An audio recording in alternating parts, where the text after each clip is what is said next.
కేవలం 3 గంటల్లోనే ఆపరేషన్ సింధూర్తో భారత సైనికుల వీరోచిత పోరాట పటిమ యావత్ భారతదేశం శక్తి సామర్థ్యాలను ప్రపంచానికి చాటి చెప్పామని ఇది భారత సైనికుల ఘన కీర్తిగా రాష్ట్ర దేవాదాయ శాఖ మంత్రి ఆనం రామనారాయణ రెడ్డి తెలిపారు. ఆపరేషన్ సింధూర్ విజయాన్ని గర్విస్తూ భారత సైనికుల పరాక్రమ వీరత్వాన్ని కొనియాడుతూ దేశభక్తికి ప్రతీకగా ఆత్మకూరు చరిత్రలో నిలిచేలా ఆదివారం సాయంత్రం తిరంగ యాత్ర నిర్వహించారు.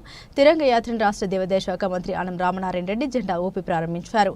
భారతదేశం కోసం ప్రాణాలర్పించిన యుద్ధ వీరుడు మురళీ నాయక్ పహల్గాం ఉగ్రవాదుల దాడిలో ప్రాణాలు కోల్పోయిన రాష్ట్రానికి చెందిన మధుసూదన్ రావు చంద్రమౌళి అమర్ రహే అంటూ భావోద్వేగంతో జోహార్లు అర్పిస్తూ మంత్రి ఆనం రామనారాయణ రెడ్డి తిరంగ యాత్రలో ముందుకు కదిలారు. వేలాదిగా తరలివచ్చిన ఆత్మకూరు నియోజకవర్గ ప్రజలు, యువత, ఎన్టీఏ కూటమి నాయకులు, కార్యకర్తలు, మహిళలు, అధికారులతో ఆత్మకూరు మున్సిపల్ కార్యాలయం నుండి Somasila road, BSR centre, bus stand road మీదుగా సత్రం సెంటర్ వరకు తిరంగ యాత్ర కొనసాగింది. మనమంతా ఒకటే, అందరూ భారతీయులనే దేశభక్తి ఉప్పొంగేలా భారత జాతీయ పతాకాన్ని రెపరెపలాడిస్తూ ప్రజలందరూ తిరంగ యాత్రలో ఉత్సాహంగా పాల్గొన్నారు. భారత్ మాతాకి జై, వందే మాతరం నినాదాలతో ఆత్మకూరు పట్టణం మారుమోగింది. ఉగ్రవాద సంస్థలు ఈ దేశాన్ని దోచుకోవడానికి, ఈ దేశాన్ని కబళించడానికి, ఈ దేశాన్ని దోపిడీ చేసి దోచుకుని తమ ఆస్తుల్ని తరలించుకోవడానికి చేసేటువంటి ప్రయత్నంలో గడిచిన 9 సంవత్సరాలుగా ప్రశాంతంగా ఉన్నటువంటి కశ్మీర్ లోయలో యాత్రకని వెళ్ళినటువంటి కుటుంబాలను తలకి తుపాకీ పెట్టి భార్య ముందే భర్తని, బిడ్డల ముందే తండ్రిని, తల్లి ముందే కొడుకుని హతమార్చినటువంటి సంఘటన ఈ దేశంలో 27 మంది హతమయ్యారు అని అంటే ఎంత దుష్పరిణామాలు ఈ దేశానికి వచ్చాయో ఒకసారి ఆలోచించాం. అందుకే ఈరోజు దేశమంతా ఒక్కటిగా ఉంది.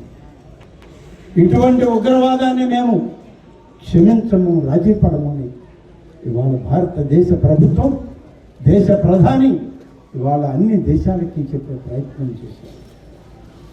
సర్దుకుపోయేటువంటి ధోరణి, మనస్తత్వం మంది, కానీ ఉగ్రవాదమే వాళ్ళకి కావలసినటువంటి. ఉగ్రవాదులు లేకపోతే ఆ దేశానికి మిలిటరీ లేదు.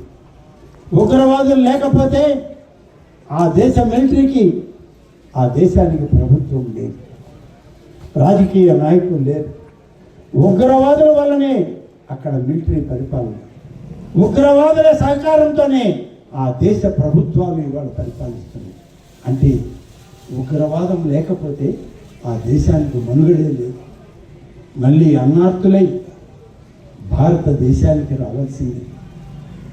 ఇది అక్కడి పరిస్థితి. అప్పులు లేదు, దొరికే పరిస్థితి లేదు, తినడానికి తిండి లేదు, తాగడానికి నీళ్లు లేవు. సింధు జలాలని 3 రోజులు ఆపితే మేము అన్యాయం అయిపోయాం, కరువు బారిన పడ్డాం, మమ్మల్ని ఆదుకోడిని గుక్కడి నీళ్లు పొంది అని అడిగే పరిస్థితి. అక్కడ ఉన్నటువంటి ఉగ్రవాదులు వాళ్ళ మీద తిరుగుబాటు ఇవాళ ప్రజలు చేస్తున్నారు. ప్రభుత్వం మీద